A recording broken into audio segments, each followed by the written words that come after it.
नमस्ते बच्चों, आज हिंदी की कक्षा में आपका स्वागत है बच्चों। आज पिछली बार हमने समास के 3 प्रकार पढ़े थे, जिसमें कि अव्ययी भाव समास, तत्पुरुष समास और तीसरा था कर्मधारय समास। तो बच्चों, आज हम जो चौथा समास पढ़ रहे हैं, देखिए बच्चों, चौथा समास है द्विगु समास।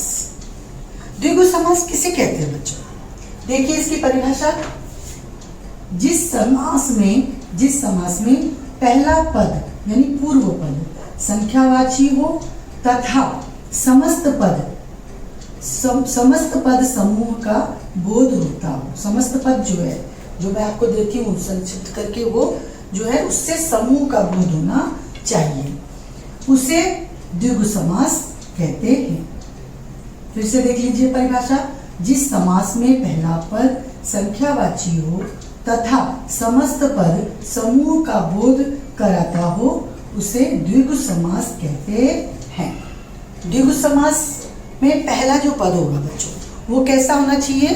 संख्या होना चाहिए, उसमें कोई भी संख्या होनी चाहिए, उससे बना हुआ जो समस्त पद रहता है उसे क्या कहते हैं?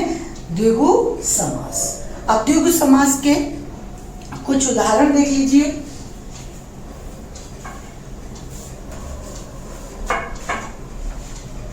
कुछ उदाहरण देखिए बच्चों, ध्यान से बोर्ड पे।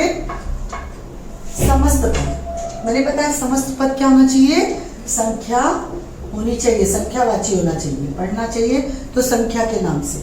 और समास विग्रह इसका है, जैसे हम लोग पढ़ते आए। जैसे पहला है, देखिए आप, त्रिमूर्ति। क्या है? त्रिमूर्ति। इसी से समझ में आ रहा है, त्रि यानी 3, मूर्ति यानी मूर्ति। 3 मूर्तियों का समूह जब विग्रह करेंगे तो 3 मूर्तियों का समूह आएगा। उसके बाद पंचवटी, पंच दिख रहा है ना आपको, तो 5 इसका विग्रह करेंगे तो 5 वटों का समूह यानी 5 वृक्षों का समूह। त्रिलोक, देखिए समस्त पद त्रिलोक है। त्रिलोक को जब हमने विग्रह किया तो 3 लोकों का समूह, इस तरह से किया। नवरत्न, नव जब समूह समास विग्रह किया, नवरत्नों का समूह। चौमासा, मासा यानी माह, 4 मासों का समाहार इसमें आएगा। इसमें क्या रहता है? निहित। चौमासा यानी 4 मासों का समाहार। फिर है त्रिवेणी। त्रिवेणी, वेणी माने नदियां। त्रिवेणी यानी 3, त्रि मतलब 3 नदियों का समाहार। 3 नदियां जहाँ मिलती हैं, जैसे गंगा, यमुना, सरस्वती कहाँ मिलती है? प्रयागराज में। तो बच्चों, त्रिवेणी उसे वहाँ पे कहा जाता है, क्योंकि 3 नदियां जाके वहाँ मिल जाती हैं। पंजाब, पंजाब का नाम कैसे पड़ा है? देखिए बच्चों, पंजाब, आप यानी नदियां, 5 नदियों का समाहार। 5 नदियां यहाँ हैं, इसलिए 5 नदियां के कारण पंजाब नाम पड़ा है। सतसई, सत यानी 100, 700, सत यानी 7, सही यानी 100, सतसई, 700 दोहों का समूह। इसका जब हम विग्रह करेंगे तो 700 दोहों का समूह, इस तरह से आएगा। फिर तिरंगा, 3 देखिए आप दिख रहा है, ती मतलब 3, रंगा यानी रंगों वाला, 3 रंगों का समाहार। हमारे तिरंगे झंडे में 3 रंग होते हैं, तो 3 रंगों का समाहार उसमें शामिल रहता है। फिर सप्ताह, सप्ताह यानी 7, आह, जब इसको विच्छेद करें आह आएगा।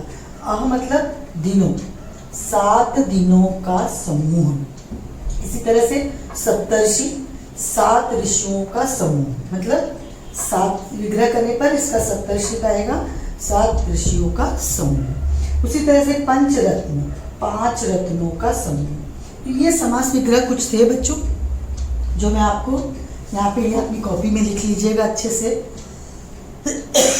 अच्छे तरीके से लिख लीजिए इसको, और आपको आशा है समझ में आ रहा होगा कि द्विगु समास किसे कहते हैं। तो बच्चों, आप इसे लिखिए अच्छे से। जब लिख लेंगे तो आपको समझ में आने लगेगा कि द्विगु समास किसे कहते हैं। पहला पद जो है वो संख्यावाची होना, संख्या शब्द से ही पढ़ना शुरू होता है।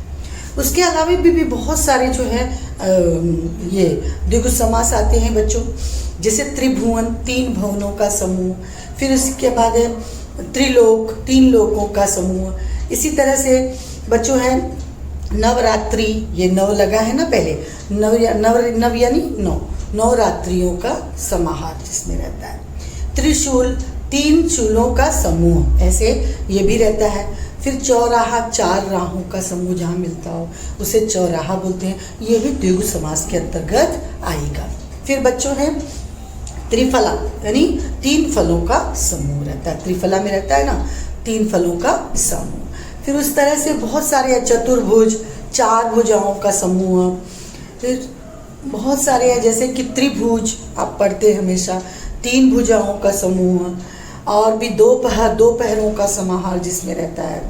इस तरह से आपको चवन्नी, जैसे बोलते हैं ना चवन्नी, तो 4 आनों का समूह रहता है इसमें।